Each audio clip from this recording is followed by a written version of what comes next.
let's talk about the first 3 years. The first year we did $1.5 million in revenue. And then the next year we did $3 million in revenue.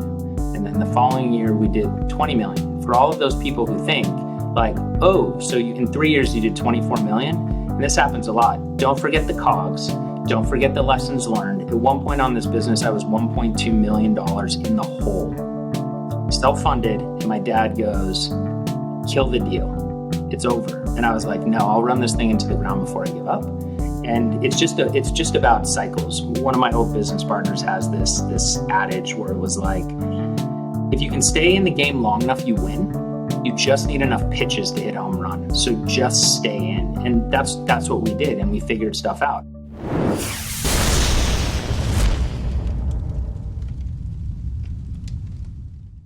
Hello and welcome to D2C Podcast. I'm Eric Dyck.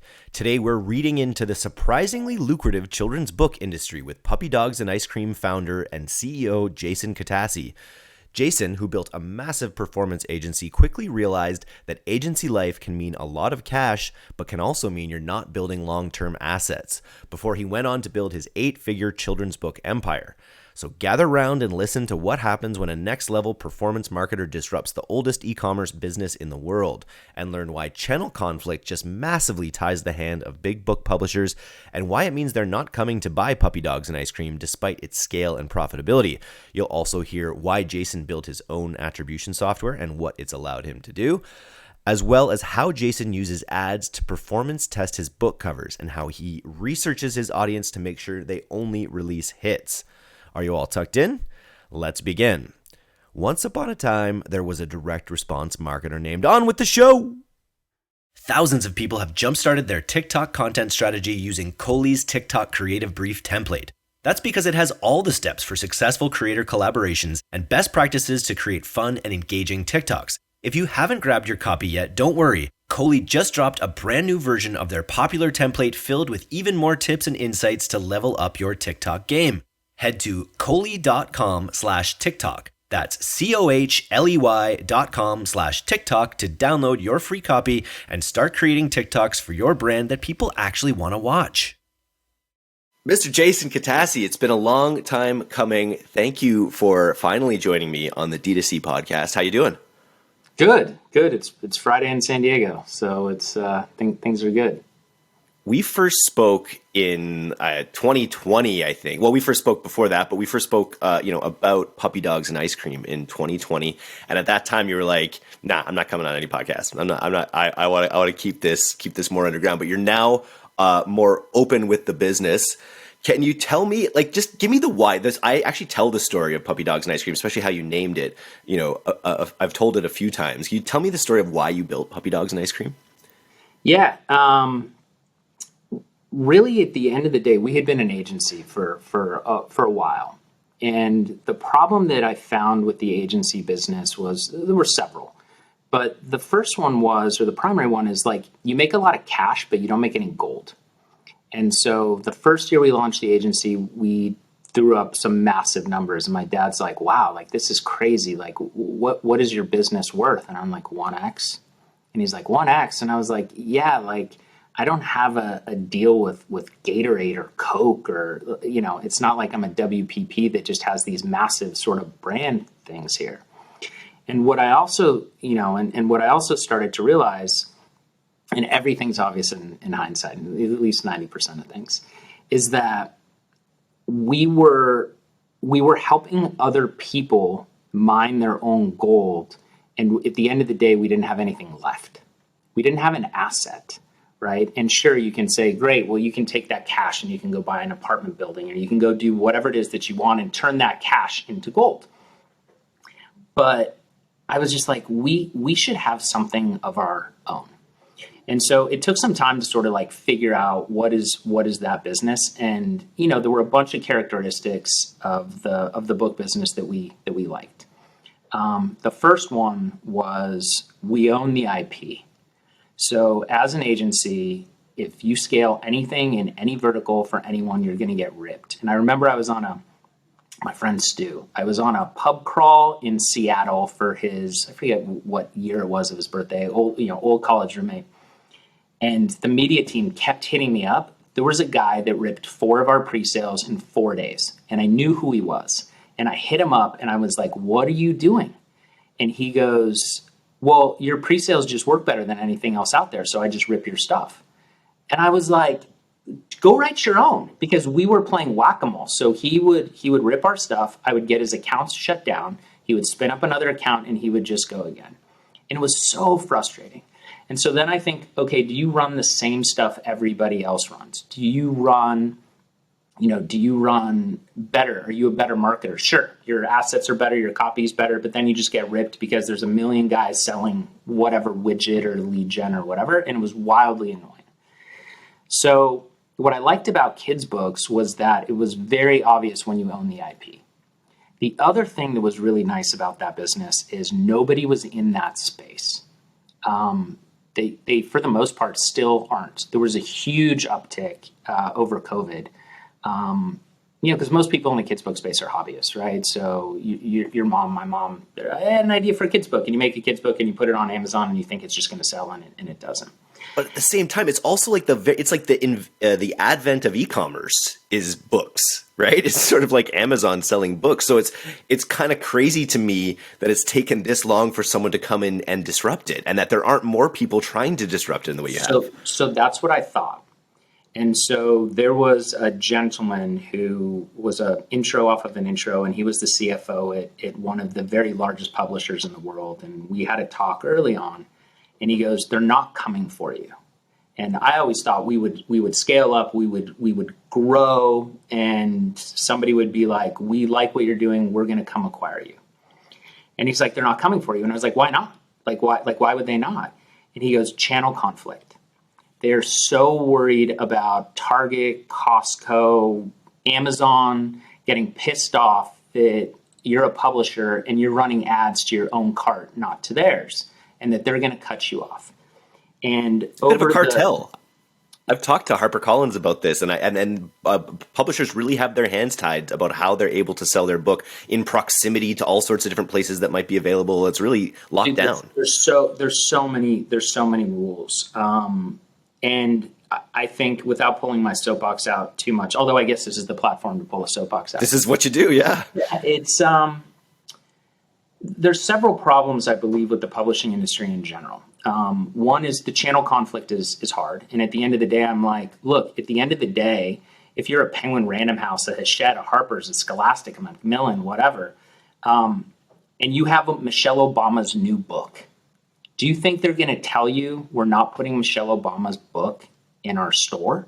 Or a Howard Stern book, or I don't know, think of any other celebrity, right? Of course they are. And I always think about, if Activision comes out with a new Call of Duty, Toys R Us is going to go, "Hey, we don't want the new Call of Duty release." Or AMC goes, "I don't need Tom Cruise's new movie."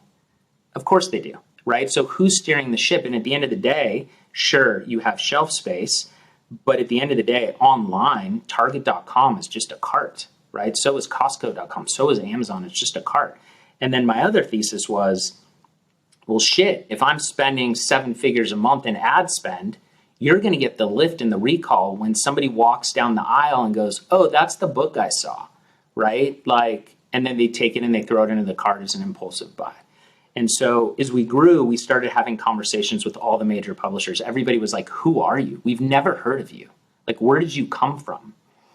And it kept going back to the channel conflict. I also believe, just as the innovator's dilemma, I believe that a lot of people at the top end of these businesses, they don't care, because by the time not having a strong e-com channel matters, they're gone, right? They don't have any skin in the game. They've gotten their golden parachute. They've gotten their shares. They're gone. And so, look at how they fought Amazon. And Amazon, when you take a look at the retail sales, is by and large the largest, the largest retail channel for them, right? And then, and there's all these rules and stuff like that. And then there's this whole thing about how it's been done and how it needs to be done versus how we do it. And so we do what is best for us, what is best for the team members, what is best for our authors. We do not do the way it's done. And I'll give you an example. The way we sell on Amazon, and for those listening who sell on Amazon, books are a completely different beast. You cannot advertise books on Seller Central. Like, you cannot. So you have to like run it either off of KDP, which is the print on demand, or you can run brand, but like you can't just run listings. And there's some hacks and stuff we figured out. But one of the things we did with Amazon is we made the books not returnable. And everybody's like, oh, you got to make them returnable. I was like, why? So Amazon's going to buy all these books, then they're not going to sell, and then Amazon's going to return them. Like, I want to know as we grow our business, and we're self-funded, so it's not like I got $10 million in the bank and I can afford that float. I was like, you buy the book, you own the book. Managing your inventory is not my job; it's yours. And so there's a slew of those examples, and I think a lot of that is what has really allowed us to just grow so quickly against the competitive set. What can you say about your growth? I read some PR you did, a little, not PR, but I read a piece that you were in a little while ago. But what can you say about your growth in Q4 2022 right now? We're doing really well. I think that if you take a look at our, let's talk about the first 3 years, and then I'll talk a little bit about sort of where we're going. But like, the first year we did $1.5 million in revenue, and then the next year we did $3 million in revenue. And then the following year we did 20 million. For all of those people who think like, oh, so in 3 years you did 24 million, and this happens a lot. Don't forget the COGS. Don't forget the lessons learned. At one point on this business, I was $1.2 million in the hole, self-funded. And my dad goes, kill the deal. It's over. And I was like, no, I'll run this thing into the ground before I give up. And it's just about cycles. One of my old business partners has this adage where it was like, if you can stay in the game long enough, you win. You just need enough pitches to hit a home run. So just stay in. And that's what we did. And we figured stuff out. And then there was like a whole thing around, the iOS game, which completely changed our business. Everybody in e-com. And then you have to figure out who moved my cheese, right? So the cheese moved. Do you still keep going back, hoping one day it's going to turn and stuff? And it hasn't. Facebook is still a shit show. Well, all the platforms with all the tracking. So like, we had to build a bunch of tech. So we basically, the stuff that I'd always wanted to do, but you had no choice now. So like, we rebuilt the Facebook dashboard. We have 96% match rate on our attribution model. It literally looks like the Facebook dashboard. And so now we can basically optimize again instead of looking at, missing half the conversions in Facebook or looking at their model because our tracking platform would tell us that the sales that Facebook is reporting is inaccurate. And so it's just about... What are you using to verify that? Is that UTM data? Is that mainly UTM data, or is there way beyond that? We use volume for split testing. We use Everflow for attribution. And then we have a data analytics team, which is another one of those funny things. We didn't have one forever, any team to do that forever. And one of my friends was like, we have like 5 people on the data side. And I was like, what do they do? And he's like, oh, they do this, that, and whatever. So we hired one guy part-time. Then we brought him on full-time. Then we brought in one of his buddies full-time. And then we just continued to grow that team. And now I'm like, how the hell would I operate this business if I didn't have that visibility, right? Like we wouldn't. So yeah, it's that very, very simple tech stack. Very, very simple tech stack. Yeah, it sounds simple. As far as founders go, like you're with Ryan McKenzie, but even more technical, I feel like, when it comes to how much you have your hands on this and how much of a marketer's mind you have. Like, I think from day one, I'm sure it's these principles of D2C and great marketing. Like, how soon did it take you to have a hit, is I'm wondering. So for people out there that are maybe getting started, like how soon did it take you to have a hit with the book that you published? Like how long did it take me to figure out I knew how marketing or to sell a book and like have a hit? To sell a book. We know pretty quick. So when we first moved into publishing, which is what took us from 3 to 20 in that first year, we had more content to sell our customers, right? But the biggest mistake we made was we were like a hungry man at the grocery store after the gym. I'm like, haven't had Honey Nut Cheerios in a while. Drumsticks, those look good, right? Like, you're just like throwing everything into the cart, right? And Carb loading. Yeah, and all of our books are good. Like they're great, right? Like I've read every single book we've ever published, and I like them all. I have to, final approval, yes, no. But it took us some time to find our voice. Like who was our customer, right? And when I think about like product market fit, like yeah, there's a big market out there, but like who's your audience? And so that took some time, and now we have a full process for testing our books. So one of the things that we do that none of the big publishers do, which is insane to me, right? So pick any one of the big ones, and they have a new book that's coming out about apples. They have a new Apple book, and they don't test the cover. This is mind-blowing to me. The thumbnail. The ad. That's the ad. Yeah. They rely on Amazon, and that is the ad. And so, like, when we come up with a book or we publish somebody else's book, the first thing we do is test it. So, like, we have a title. One thing we found is the subtitle really matters, right? So I have Jason's big book about apples, but why do I care? What is that book about, right? And it's like the seven steps to making the perfect apple pie. And you're like, I like making apple pies. I need to buy this book. And then you take a look at like the cover design, right? And there was a book called, it was one of the most dramatic cover tests we ever did in terms of the A/B split testing. There's a little girl sitting on a hill. It's called If I Were Your Angel, and there's a tree on the right-hand side. And there was and her back is to the reader on this like little hill. And there's a cloud in the shape of a heart, a puffy kind of cloud, the cumulonimbus. And then what we did is, and I may flip these stats, but the net effect is the same. I was like, oh, we should add another tree on the left side of the cover to frame the little girl. It dropped our cost per lead by like 35%. And then I was like, what if we do a wispy cloud, like those thin, like cirrus clouds, I think they're called. And that was like 50%. And so those statistics may have been inverse of each other. The content was the same. The base cover was the same. And literally we got the cost per lead down by 50%, and then we got it down by 30%. Nothing else changed.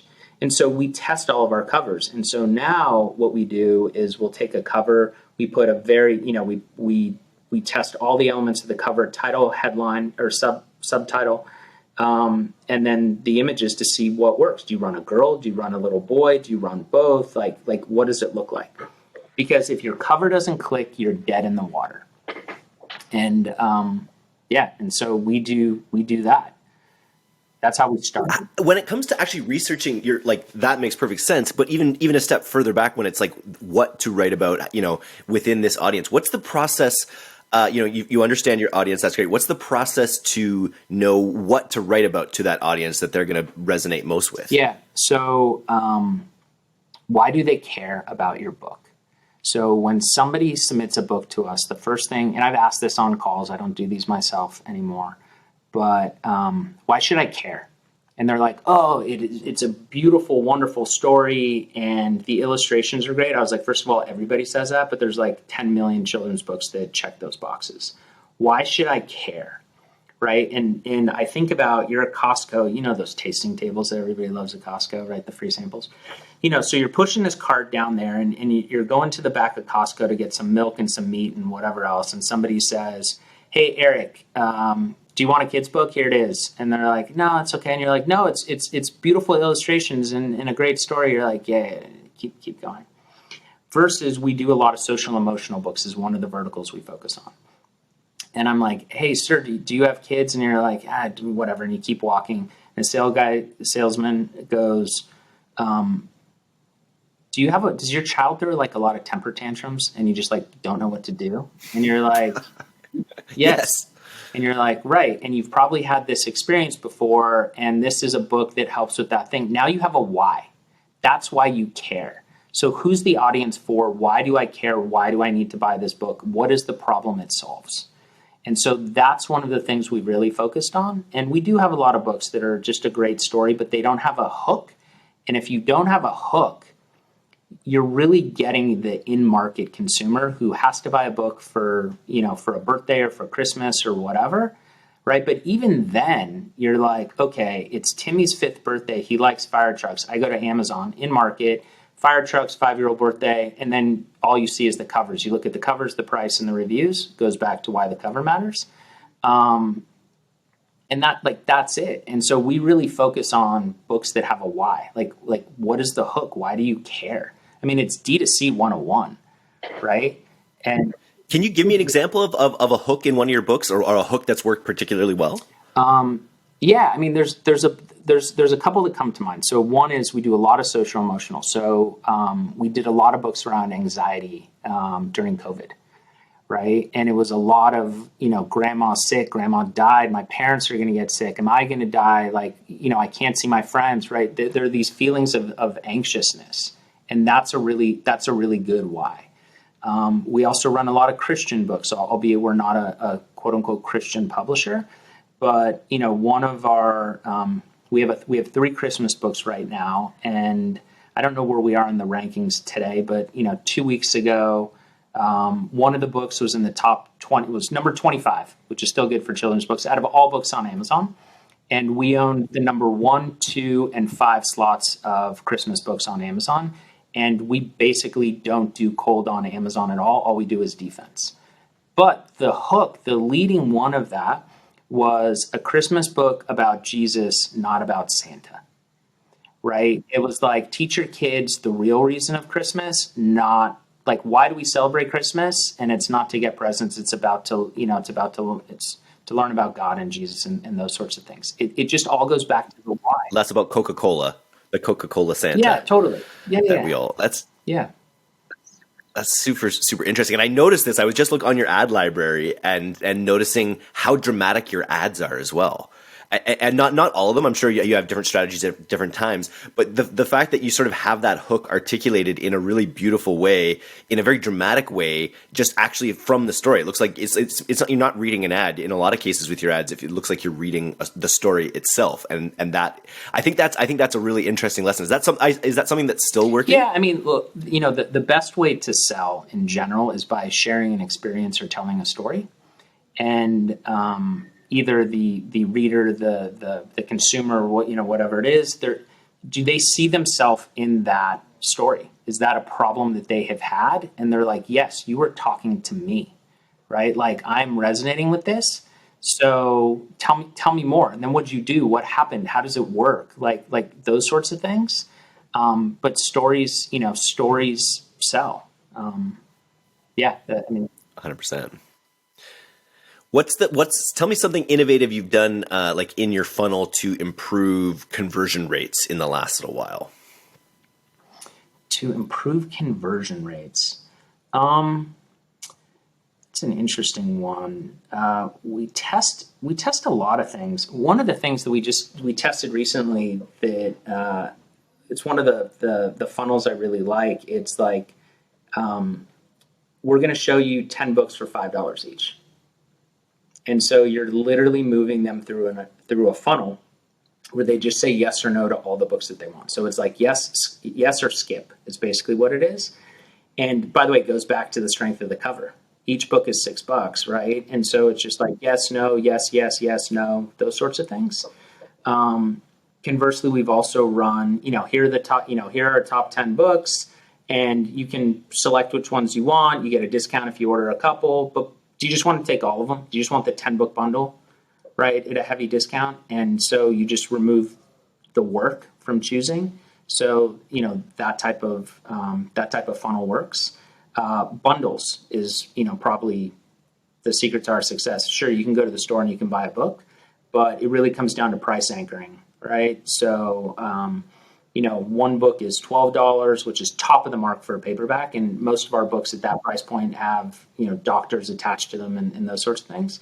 But, it's like one book for $12.95, 2 books for $24.95, and then 3 books for $27 or $30 or whatever.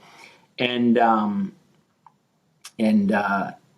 people are just like 3 books for $30, done.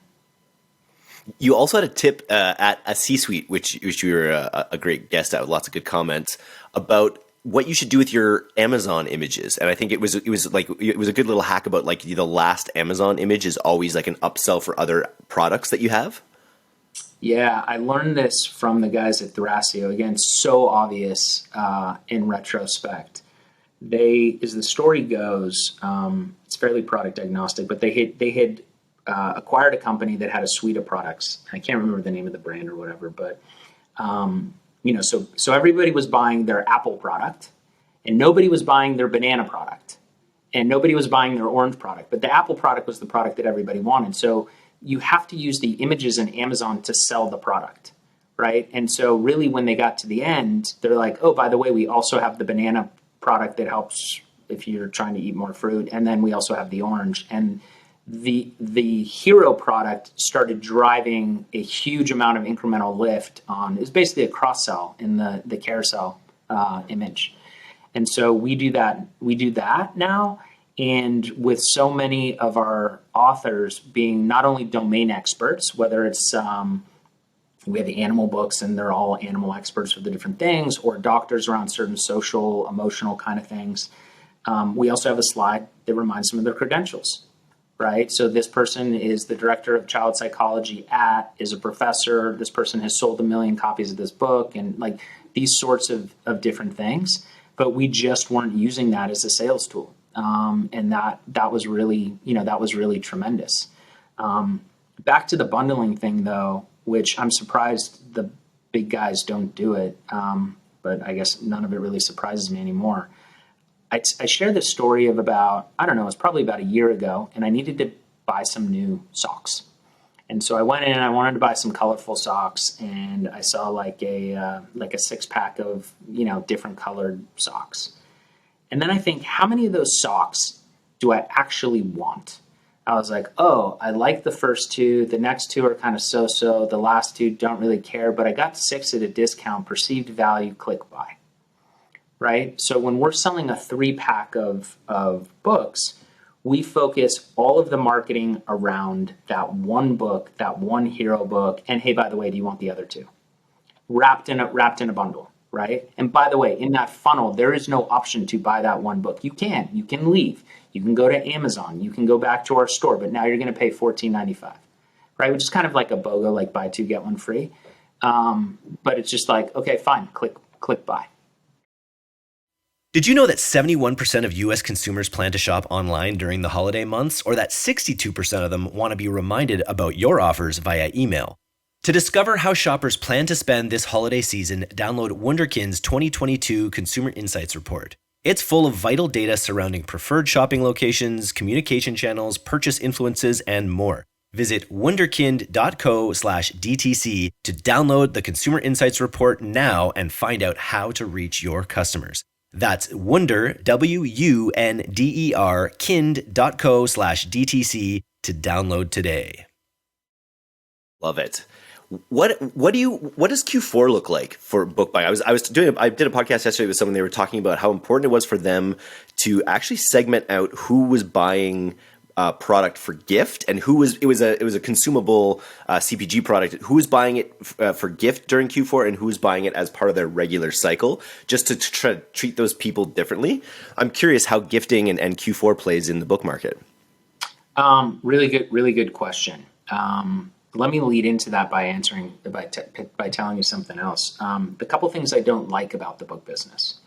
The first is it is very, very hard to increase the perceived value of a book. How much should a kid's book cost? $10. Well, it's a 32-page book, and then I got this other one that's 100 pages. How much should that book cost? $10. $11? It's more, right? But like my COGS just went up. So the page count doesn't really matter. Versus, I'm wearing this black t-shirt for those of you who can't see me. What is this shirt? Well, the shirt is $10 at Amazon. I'm going to throw a Calvin Klein label on it. It's going to be $25. I'm going to throw a Gucci label on it. It's going to be $300. Same thing, all about brand. You don't see that in kids' books. That is the biggest problem we have, is how do you raise the perceived value in books?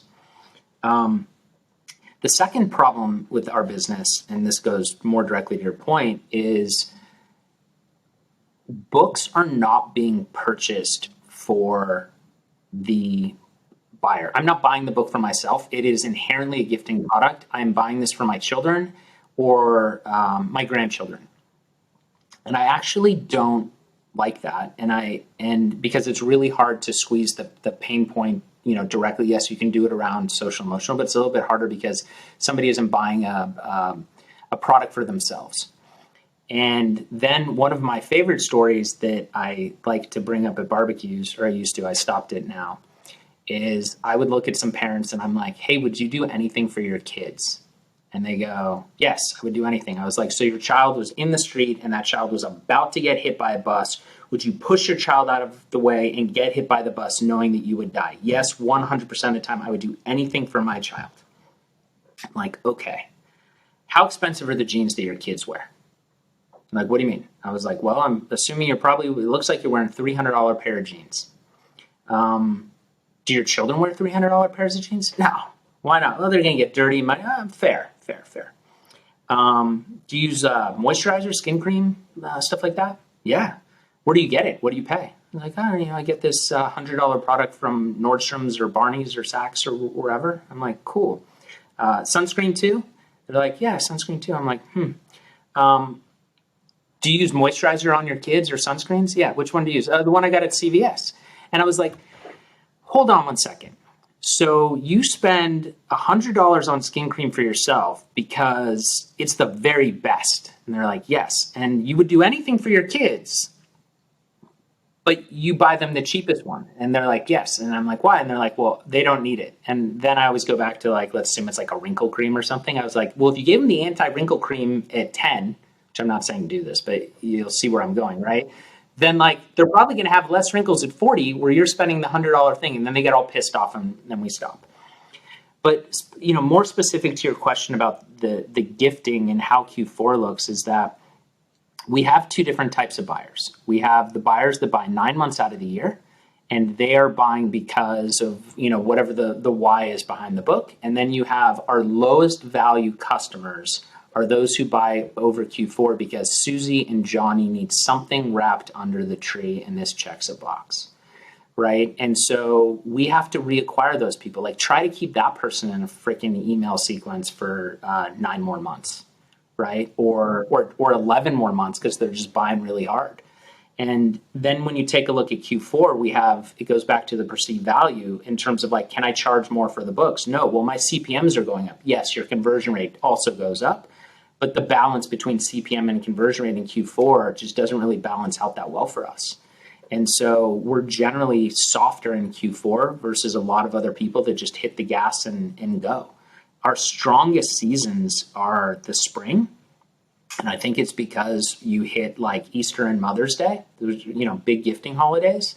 And then we tend to do well kind of in the tail end of summer, back to school, and still on family vacation. So like August is typically a really good month for us also. It's the right balance of CPMs. Those CPG advertisers haven't come in. So our CPMs are low and they're just looking for something to keep Johnny occupied, on the beach. And yeah, I think your ads being entertaining or being engrossing in a way that a lot of ads aren't. Is that something that you're like specifically that like using pieces of the story as the ad text? Is that something that is continually working with the books? That's always worked for us on the agency side. It's always worked for us. It's it's like putting a pre-sale or advertorial in the ad just does better than, it's like reducing the friction, right? And so the more front load we can do there, it sort of goes back to, as soon as we find a pre-sale or some kind of product page that does well, then we run like a hybrid page. So, we'll basically combine the pre-sale and the product page into one page, and that's guaranteed lift. So we still test, pre-sale, you get the click-through rates off of that sort of fun stuff. But then once we find a winner, we combine it, and then our conversion rate just goes up. We're old school performance marketers. We've been in the game for a long time. I was talking with another one of my friends who's he's exited a company, but we kind of came up in the same way.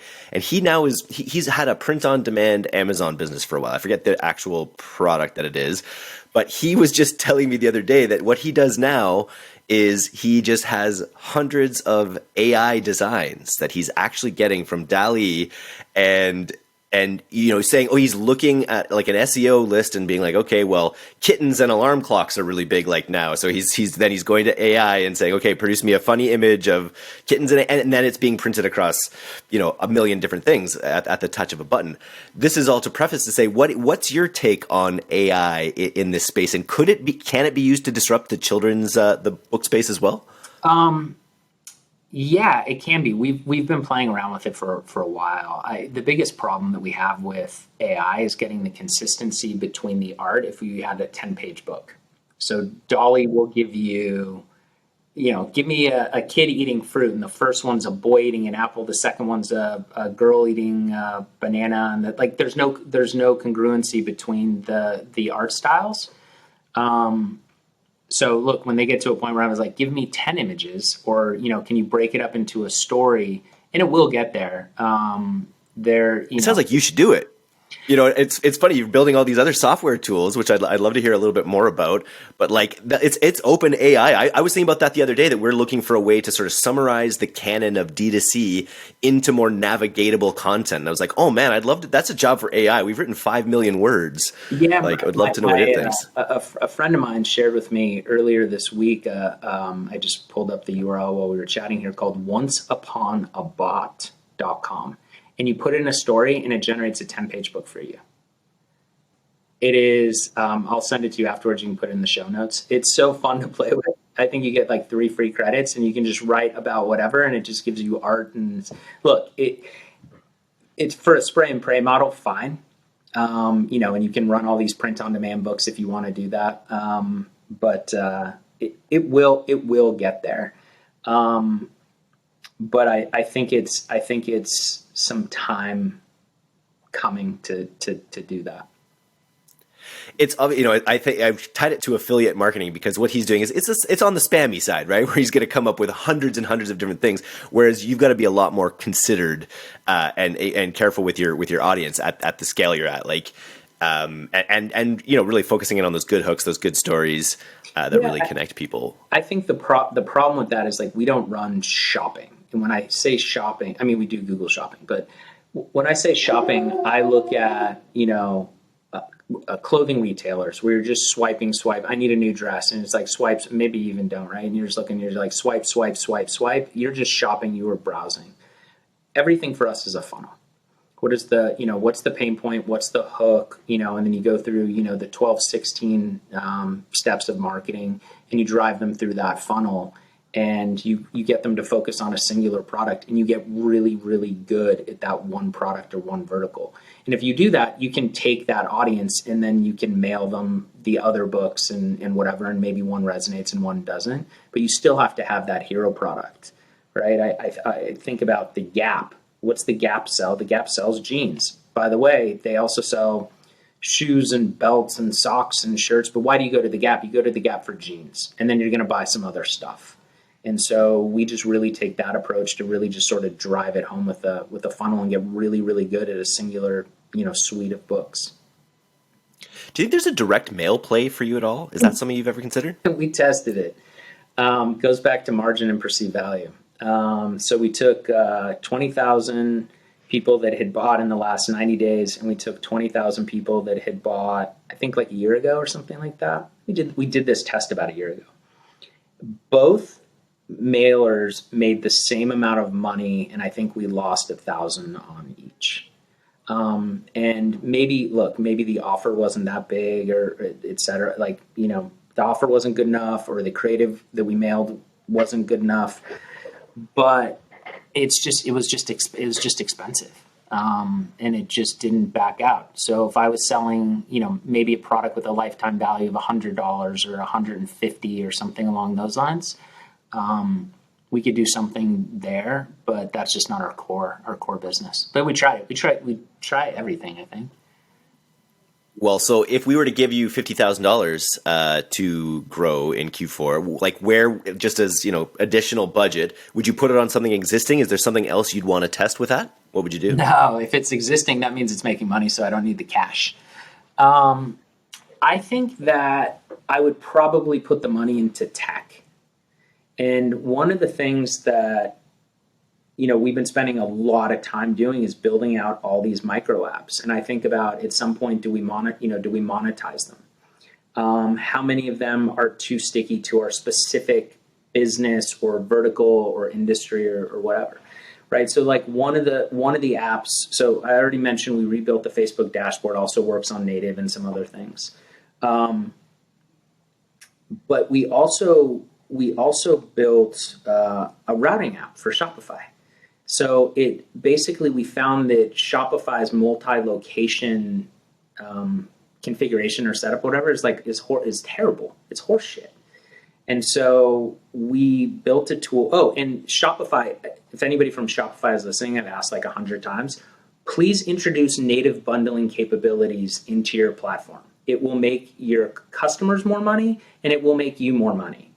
I don't know why they haven't done this. And there's a bunch of apps and they all have problems. And so we basically built this middleware that allows us to take a SKU, route it by geo, and route it by either can send to our warehouse or it can send to POD for like backlist titles where they don't move very much. So that means we have plenty of margin because it's coming off of email or somebody browsed and found it or something along those lines.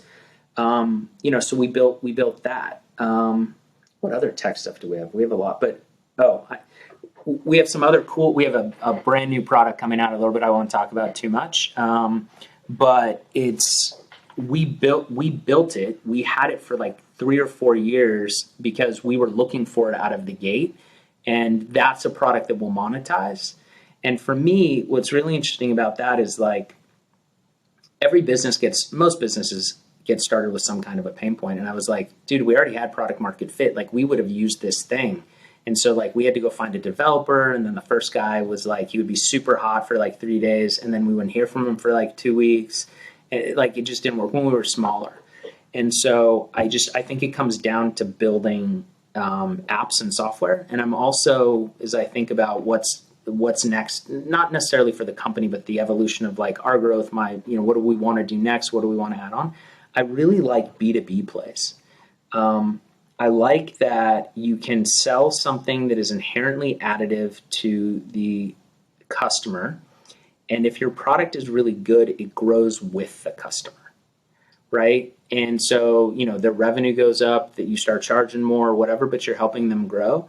And it's super, super sticky. So like, I met Andrew Wilkinson at your event, who by the way owns our kids books. That was also very funny. He's like, what's your best selling kids book? And I told him and he's like, we have it. So I always forget how many, That's hilarious. I forget how many books move around, but he's into a company called Stamped, which is what we use for our reviews. And we had all of these problems and we looked very hard at migrating to, Looks. I forget what the name is. But we were so ingrained into their software, like all the product pages, all the APIs, all the data we have, our customer service team. I was like, dude, the soft cost to switch is massive. And so yeah, I really like B2B kind of stuff. So tech is the answer. And so is this tool that you're sort of talking about, describing, that you can't talk too much about, is it I think you mentioned something like an ad espresso, something that like sits on top of social media platforms and actually helps you deploy ads? So that's like a feature set of our so we have that also. But we have What does it solve? I'm curious. What can you say at a high level that your piece that sits on top of Meta and helps you deploy ads, what problem did it solve about Meta ads? Oh, for us,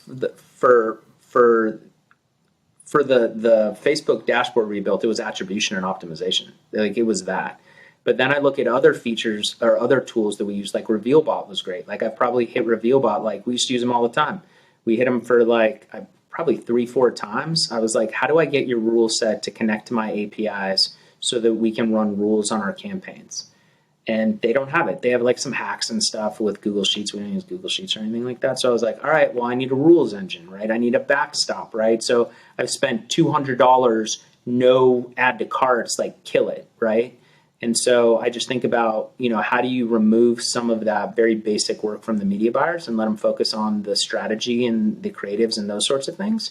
And like let some software do that rudimentary work, right? You're replacing the mechanical Turk sort of elements.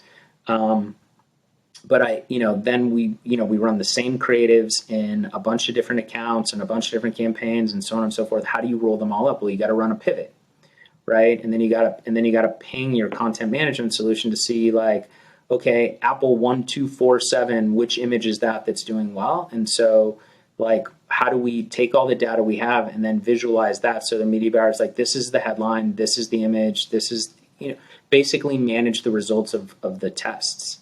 So yeah, it's like those are features. I think the core set is just really the attribution modeling and the ability to turn on and off. Yeah. I love the evolution because the agency has that the good side of the agency is that you scale with good clients as well. The bad side is often when you scale really big with the clients, they start looking at your line item too closely. And like you say, often, that part ways at that time. But then that evolution from that into D2C and then into B2B or SaaS, it's definitely something that on the D2C and Pilot House side, we're looking at as well. Like you build these tools to solve your problems, and you can't underestimate how much room there is for more tools out there. And that's one of the reasons, like, we do 2 podcasts a week. Sometimes we do a third, and the third is a sponsored one that's going to be with one of these people. But it's like, it doesn't even feel sponsored in a lot of ways, just because everyone is looking for solutions for little problems that they have. So whether you're kind of creating one and putting it out there or using other, this ecosystem is just, the SaaS ecosystem is super interesting. I just looked at Jasper. You saw Jasper's valuation the other day? I did. So they got 200 million, so they're like several billion valuation. Just wild. Yeah, it is. I it's kind of funny, like it's the opposite of what we do. So we want to acquire 1 million small customers. So how can you make the same amount of money by acquiring 1,000 big customers, right? The sales cycle is longer, but I think your revenue and stuff is more consistent, right? I think that's the biggest problem with D2C is that, how do you flatline your revenue to be more predictable in terms of like growth, and you have a bad month, you run out of inventory. That's happened to us, right? Like we've fixed a lot of that, but there's a great story. So like we run out of inventory now, which we have. You hit a winner, do not pause, scale it to the moon, sell every book you have in a warehouse. Well, what happens when you're waiting on the new books to come? Oh, with our routing app, we just switch it to the POD version, print on demand. So sure, it costs us more, but what's the cost of pausing your ads and then getting them warmed back up again and scaling? So if you have a winner, do not stop ever, right? And so that's another sort of function that our app has. You mentioned your efforts to try to normalize the D2C revenue, and you mentioned you're not quite ready to talk about it, so you'll have to come back on the next podcast and talk about subscription, because I think there's an obvious fit with Puppy Dogs and Ice Cream and subscription, but we can just tease that and save it for the next meeting. Yeah, I think when you take a look at subscription-based revenue and why everybody adds it in, there's like a predictability component to it, right? And we look at we're knocking on 50% of our buyers are returning customers now. So I'm like, all right, well, how do we automate that? Do we move to a book box, right? That sort of thing. It's, there's a lot of logistics around it. Do we do something with videos? Because, we made a bunch of dumb sort of video creatives they're actually really good. They're not dumb, but you know what I mean? And then how do you just really streamline the revenue for your business while providing a really good customer service, experience? I will say one thing that I'm very proud of as a business owner: we are obsessive compulsive about customer service. Our customer service scores are off the charts, and I think that at the end of the day, you will always have a problem when you hit a certain size or certain scale. So it's like, how do you treat those customers? And you treat them right, they'll like it like makes them more loyal. Like it's crazy to me, right? And so there's a bunch of things that happen that aren't our problem, and we still fix it. So I remember years ago, this guy called up and he goes, we got a bunch of books, and they went on to the mailman put them on the porch, and the sprinklers came on, and all the books got wet. And in my head, I'm like, not my fucking problem. Right? Like they showed up at your house, you turn the sprinkler, like whatever it is, right? And you reship to that customer, and you're like, hey, I'm sorry that happened. Like, we'll reship it to you. And by the way, we have this new book that's coming out next week. I'm going to include a copy for you because it was just a pain in the ass. And you're like, okay, cool. And you send it out. Not like, really? You're going to do? Yeah, no problem. Thank you so much. Like those little things really build a lot of loyalty. And I think that customer service done right, or done really well is a huge way to sort of build brand loyalty. And so to not think of it as a cost center, as something you have to do, think of it as an investment, think of it as a LTV booster, and just another amazing way to maybe even the most impactful engagement you'll have with that customer. Dude, I was thinking, you know what I mean? I was thinking about like the free dessert when you have a problem, right? The manager comes over and goes, "How was the meal?"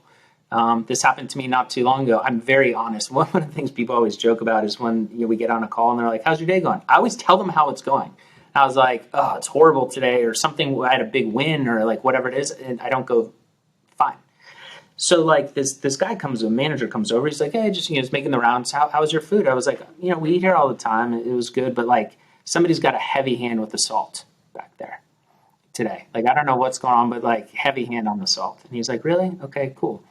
And all right, I'll let the chef know. Walks away. Give me a scoop of ice cream, dude. Give me something because I spend a bunch of money. And now I told everybody I know, I was like, why wouldn't that guy just give you like a free dessert or something like that? Or let me comp the drinks, which generally they do. But in this one instance, he didn't. And it destroyed the brand loyalty for me. And I actually went on Yelp and I actually wrote a thing. And I don't do it to bash the restaurant. I do it because if the owner of the restaurant actually cares about his business, which if he doesn't, I don't want to eat there again. But if he does care about the business, hopefully he reviews the Yelp reviews and notices something and was like, oh, we should fix this. But those times where we're going to comp around to drinks, or here's a free dessert on us, you're like, oh, that's great. Maybe you don't order the dessert and realize they got a great cheesecake or a creme brulee and you order it next time and now your average ticket order, went up. I just don't think people focus. I love it. Yeah. 100% agreed. Let's also leave this podcast with just a little tip. This is something, if you're ever needing to send a corporate gift to someone, there is no better corporate gift than the one that Jason got me for providing just a little free consulting many years back. He actually sent me a pair of a Tiffany blue box with crystal beer steins. That literally every beer I drink in my home is out of one of these steins. And so if you're looking for that great gift for a business contact, crystal Tiffany steins, go for it. It is, yeah. You use those as well at home? Well, the story was we got one for my dad for Father's Day. It had to be 30 years ago, more. And the mug just stayed around forever. It's crystal. It's heavy. Looks like crushed, like rocks, like glacier-y, kind of like jagged. I love those mugs. I just love them. Yeah. And so, yeah. They're hefty enough to feel like a badass German, but then they're like also like shiny and dainty and beautiful. It's I just love it, gotta say. Good. I'm glad. I'm sure it's gotten a lot of use. Nice. All right, man. We'll catch up again soon. All right. Thank you.